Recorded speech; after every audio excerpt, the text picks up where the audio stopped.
दो बार राजपूत सभा का चुनाव हारने वाले बद्री सिंह राजावत ने प्रेस वार्ता करते हुए आरोप लगाया कि उनकी पैतृक जमीन पर जेडीए ने बिना किसी पूर्व अनुमति के और बिना किसी उन्हें सूचना दिए हुए रातों रात 4-5 दिन पहले सड़क बना दी। और जब उन्होंने इस सड़क का विरोध किया और उसे तोड़ा तो उनके खिलाफ जेडीए ने एफआईआर दर्ज करा दी। जब मुझे इस पूरे मामले का पता चला तो मैं इसकी हकीकत जानने के लिए ग्राउंड पर आया हूँ।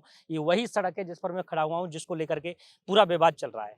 अब हम जानते हैं उनके पहले आरोप को। उन्होंने कहा कि 4-5 दिन पहले जेडीए ने रातों रात बिना किसी सूचना के सड़क बना दी। तो उनका जो पहला आरोप है उसका हम निरीक्षण करेंगे, मैं बताऊंगा।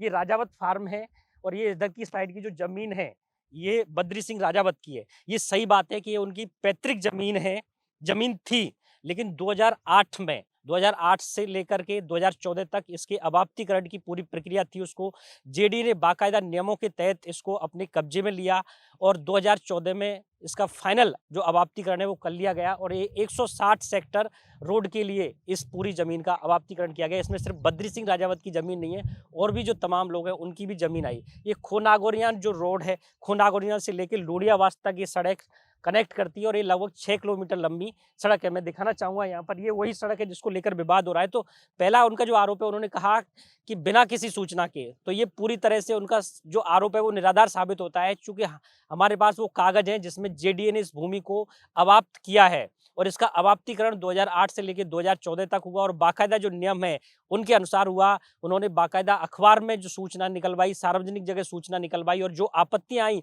उनका निस्तारण भी किया।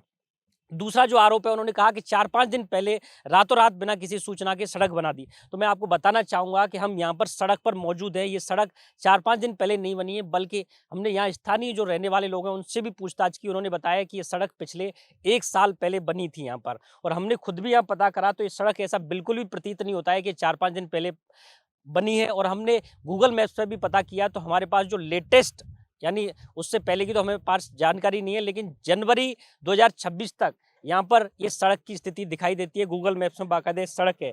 तो यहाँ पर जो सबसे बड़ा सवाल है वो यही है कि जब सड़क 1 साल पहले बन गई थी तो बद्री सिंह राजावत ने सड़क को अब क्यों तोड़ा?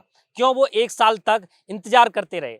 और जब ये सड़क बन रही थी तब बद्री सिंह राजावत ने क्यों विरोध नहीं किया? और अब 1 साल बीत जाने के बाद उन्होंने इस सड़क को क्यों काटा? आप देख सकते हैं कि एक लगभग 100 मीटर की जो सड़क है उसको 100 से 150 मीटर की सड़क होगी, उसको तोड़ दिया है। मैं चाहूँगा कैमरामैन दिखाएँ, यहाँ पर जो आम लोग हैं वो यहाँ से निकलते हैं, उनको इतनी असुविधा का सामना करना पड़ रहा है कि जो पूरी सड़क है उसको तोड़ दिया गया है और उधर से साइड से थोड़ा-सा जो रास्ता बचा है वहाँ से जो लोग हैं वो निकल रहे हैं।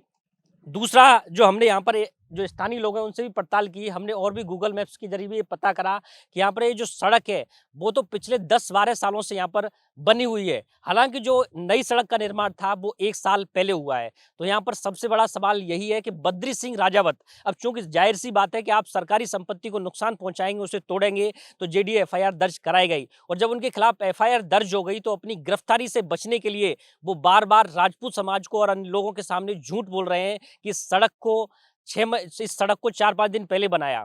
अब यहाँ पर यही सबसे बड़ा सवाल है कि जब सड़क बन रही थी तो उस समय बद्री सिंह राजावत ने विरोध क्यों नहीं किया?